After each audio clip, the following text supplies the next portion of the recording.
अगर परिवार ही इंसाफ के रास्ते में सबसे बड़ी रुकावट बन जाए तो क्या होगा? क्या हर सच को उजागर करना सही होता है? और अगर आपके सामने एक ऐसा केस हो जिसमें आपका दिल और दिमाग दोनों ही टकरा जाएं, तो आप क्या चुनेंगे? नमस्कार दोस्तों, आप देख रहे हैं फिल्म वर्स एक्सप्लेन्ड और आज हम बात करेंगे डिज्नी प्लस हॉटस्टार की चर्चित court room drama web series criminal justice a family matter की, जिसमें वकील माधव मिश्रा एक बार फिर ऐसे केस में फंसते हैं जो उन्हें सिर्फ कोर्ट ही नहीं बल्कि अपने मन से भी लड़वाता है। तो चलिए शुरू करते हैं पूरी कहानी दिल, दिमाग और इंसाफ के इस जबरदस्त संग्राम की। सीरीज की शुरुआत होती है एक साइलेंट और टेंशन भरे माहौल से, जहां एक मशहूर बाल कलाकार जहरा शेख की मौत हो चुकी है। उसका परिवार तबाह है और उस मौत का इल्जाम उसी के नाबालिग भाई मुश्ताक पर लगाया जा रहा है। परिवार के लिए ये सदमा सिर्फ एक बेटी को खोने का नहीं है, बल्कि अपने ही बेटे को दोषी मानने का भी है। मगर मामला सीधा नहीं है और तब एंट्री होती है वकील माधव मिश्रा की, यानी Pankaj Tripathi.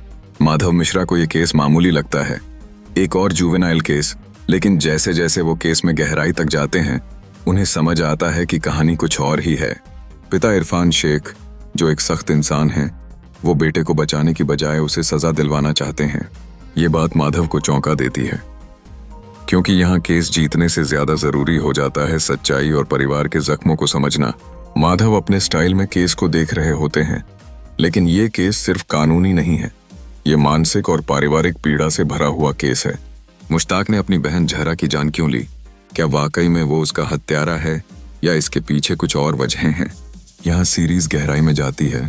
Mental health, parental pressure और चाइल्ड अब्यूज जैसे गंभीर मुद्दों को बेहद संवेदनशीलता से उठाया जाता है। कोर्ट में पंकज त्रिपाठी का अभिनय देखने लायक होता है।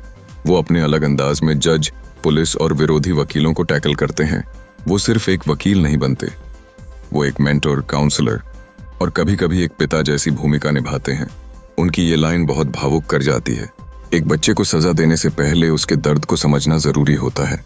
जैसे जैसे केस खुलता है हमें पता चलता है कि मुश्ताक ने बहन की हत्या जानबूझकर नहीं की थी।